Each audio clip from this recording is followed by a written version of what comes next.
Well, welcome. My name is Tinker, and I am the pastor here at New Covenant United Methodist Church in Farmington, New Mexico.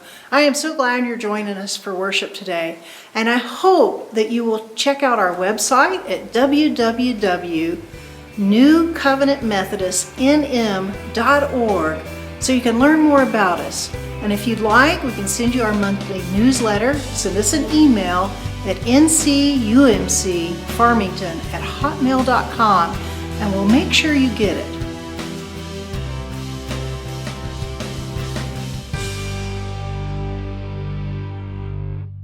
Oh, this is so wonderful. The camera never smiles at me. Not that I can see you guys smiling, but I know you are because your eyes are squishing together. So it's wonderful. Really wonderful. Well, today is not only the day we finally get to reopen and come back, but it's also Easter, which is, of course, kind of the pinnacle of the Christian calendar. Really, for the early Christian church, it was the pinnacle of the Christian calendar. Of course, now we all get Christmas off, so Christmas is kind of up there. But originally, Easter was the day that Christians really celebrated.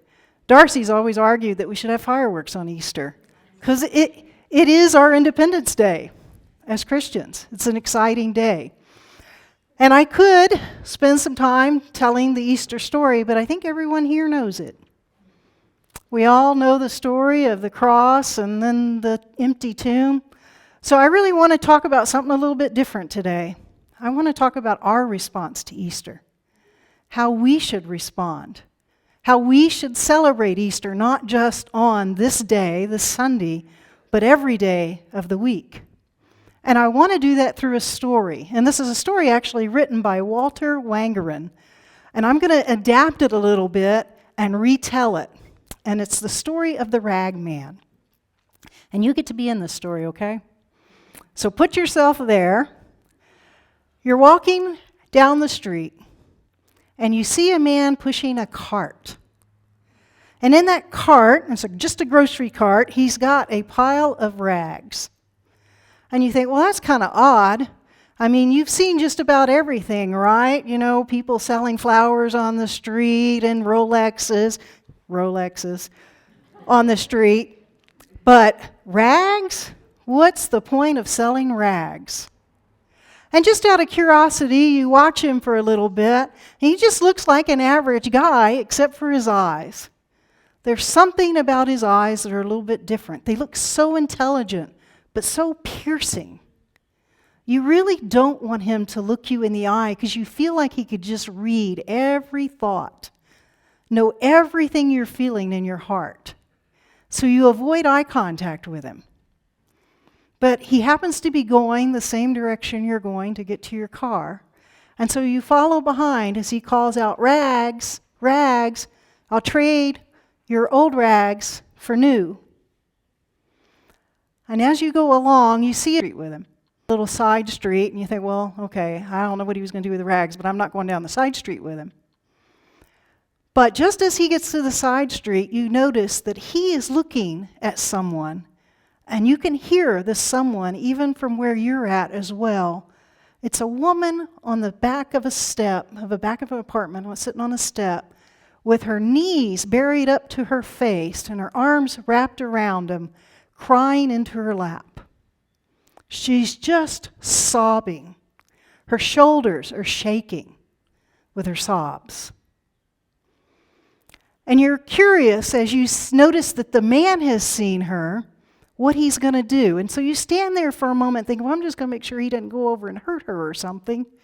And you watch him walk up to her and then just simply say to her, "Can I trade your old rag for a new one?"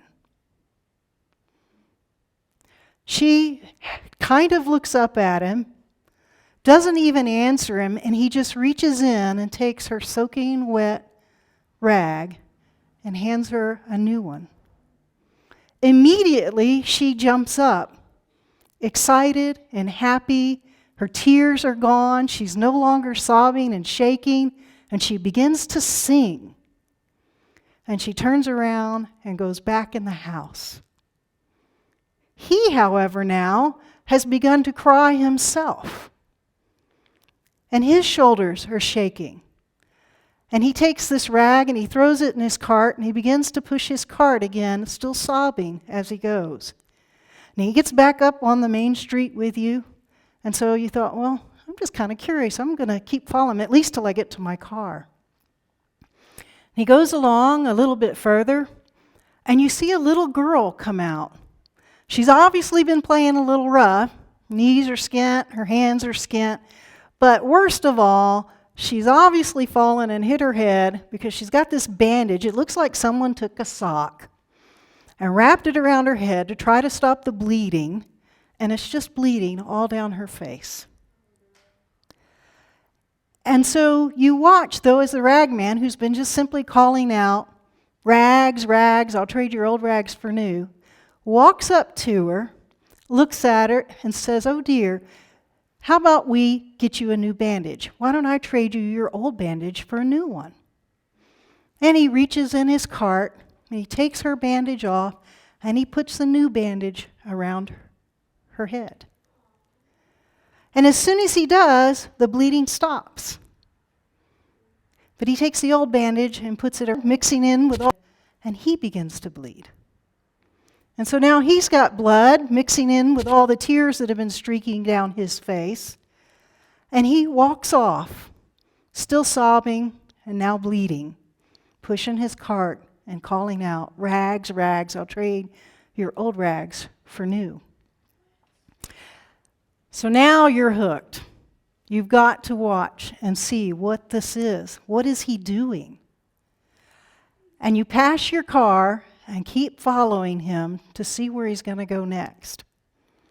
And he walks up to a man that's just leaning against a telephone pole in the corner of a convenience store where the folks tend to hang out that want a job.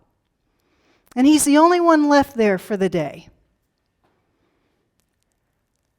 And the guy, the rag man now that you've decided to call him, is leaning, comes up, walking up with his cart, still crying, still bleeding, and he looks at the guy and says, "I guess you didn't get a job for the day?" And he says, "No, and it's not likely I will." And he flips the jacket off of his shoulder to show you that he's missing an arm. And the rag man looks at him and says, "Well, could we trade jackets? Can I give you my jacket for your jacket?" And you're thinking, that's just a ludicrous trade, because it's obvious this guy hasn't worked in a while, which means he hasn't washed his jacket in a while, and it's been around a few years.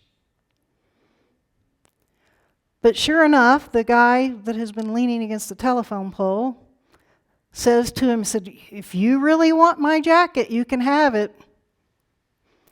So the ragman takes off his nice jacket and hands it to the guy, who then hands his old jacket to the ragman. And as the guy that was leaning against the telephone pole goes to put the jacket on, he sticks first the one arm, then he goes to stick his stump in, and lo and behold, out pops a hand. And he has both hands now, both arms. He's super excited. He starts jumping up and down, and he takes off running. And you know he's probably heading to see if he can get some work. Now you're curious to watch what happens as the ragman begins to put on the old jacket. And he puts in one arm, and then he goes to put in the other, and it's empty. So now he begins to push his cart with one hand. He's crying, he's still bleeding. And you continue to follow, curious to see what he does next. And he pushes it along, still hollering. Now this one's dark. Rags, I'll trade your old rags for new. When he comes to an alley. Now this one's dark. You're not going down this alley, no matter what. But you watch him turn down the alley.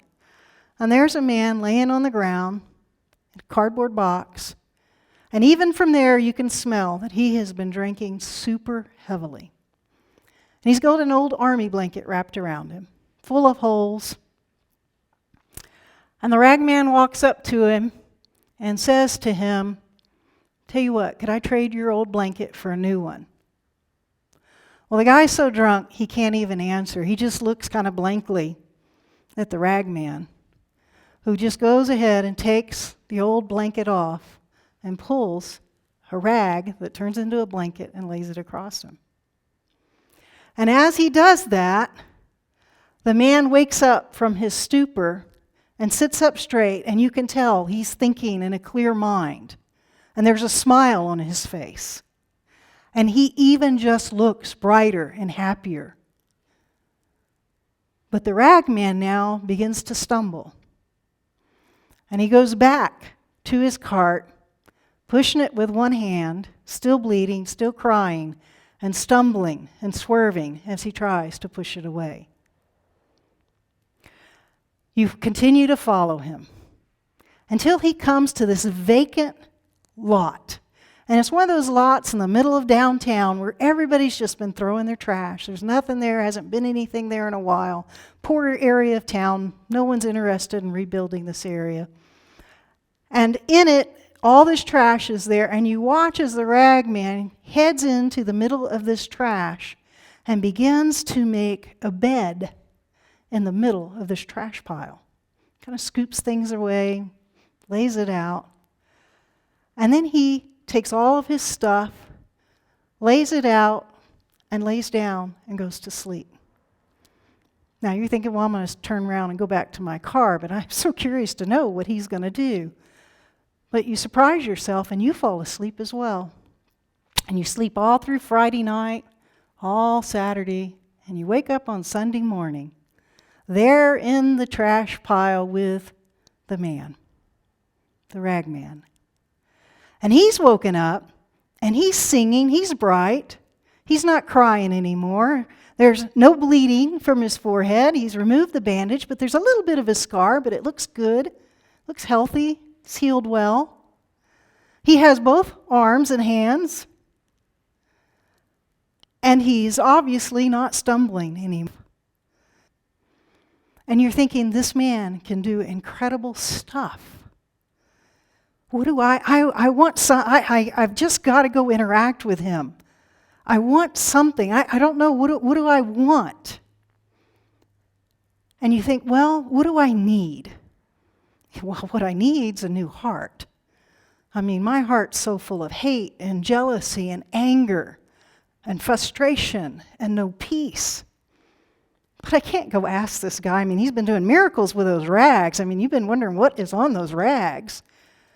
But he's not going to trade you your heart for his. I mean, even you know that's asking too much. But you go up to him and you think, well, I know what I'm going to do. I am going to ask for new clothes. At least I can look good on the outside, even if I don't look good on the inside. So you walk up to him, and those eyes that you've been a little nervous about, sure enough, turn and look at you. But they're not condemning. They're loving. And you say to him, could I trade my clothes for yours? And he looks at you and he says, of course. And we can also trade hearts. And so you trade hearts. That, folks, is the Easter story. That's the real Easter story. And our response to that is to recognize that we now have a new heart. Now, I don't know if any of you have ever had any kind of transplant, or if you know anyone that's had a transplant, but it's a precious thing, especially if it's a vital organ. They're not easy to get, are they? If you need a new heart, you go on a list, right? And sometimes, sadly, you can be on that list for an incredibly long time and maybe not even get your new heart. But if you're on that list, it's kind of a weird feeling because you know that someone needs to die so that you can have a new heart, but yet you hope for that new heart. But there are some interesting things that transplant recipients have in common. And I want to talk about those today. I'm just going to talk about 3 things. It's not every transplant recipient, but the majority of transplant recipients have some things in common. And the first of those is that people that receive, particularly a heart, they then begin to think about their whole body and all their health. Not just the heart, but they begin to think about their nutrition, their fitness, their mental health, the whole relationships, their rest. They begin to think about everything, the whole body. They also think about the fact that when they get that new heart, they want it to work throughout their whole body. Can you imagine getting a new heart when you've been close to death? You get a new heart and you say, you know what? I really like the way my old heart supplied blood to my left hand. So you know what I'm going to do? I'm going to put a rubber band around my left hand and I'm going to let my new heart pump everywhere but that left hand. That would be silly, wouldn't it? What's going to happen to that left hand? Yeah, it's going to die. And what happens when the left hand dies? What's going to happen? Come on, we got a doctor in here. What's going to happen? It's going to spread, isn't it? Then the arm, and eventually, you can end up with a systemic infection and nastiness everywhere. Now, wouldn't it be silly then to go back to the doctor and say, man, that new heart you gave me is a piece of junk. I don't want it. Take it back. Give me my old heart back. And you know what the doctor's going to say to you? Now, whose fault was that? Whose fault? Yeah, it was your own fault. Well, folks, at Easter, we all received a new heart. And we now have to let that new heart pump blood into every part of our lives. Every single part. Now, it takes time for that new heart to cleanse and renew everything. But we have to be careful that we don't get out a bag of rubber bands and we start saying to God, you know what, God, you can go ahead and work in my life everywhere, except I really want to stay angry at that person, so I'm just going to put a little rubber band right there. And God, you can just flow that blood everywhere but there. Because what's going to happen if we start taking rubber bands and sectioning off areas in our lives that God can't touch? Eventually we're going to go back to God and say, hey, it's a bad heart. I want my old one back. So when we get this new heart we've been promised because of Easter, we have a response to it, and that is to let it pump blood in every single part of our lives, to renew every single part of our lives. The second thing that a lot of recipients have in common is they tend to go around and mend relationships.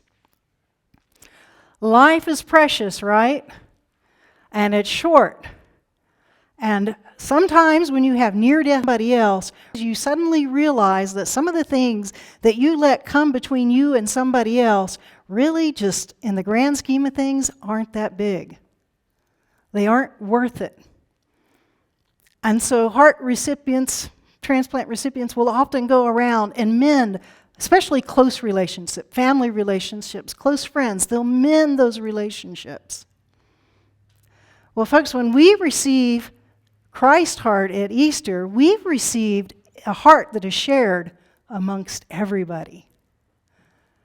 And so we too need to work on relationships and mending relationships. And not just the people we care about, but groups of people, communities of people.